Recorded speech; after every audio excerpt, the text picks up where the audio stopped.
রসটা দিয়ে দিলাম।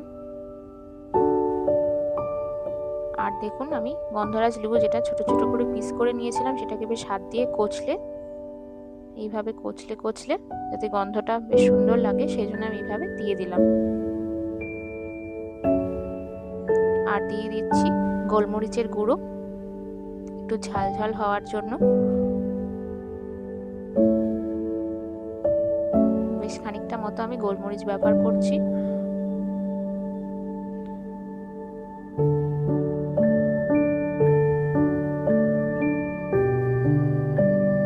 এবার আমি একটু বাটিতে ধোয়া যে গুড় ছিল সেই বাটি ধোয়া জলটা আমি এখানে ব্যবহার করছি। এখানে আপনারা একদমই সোডা ব্যবহার করবেন না।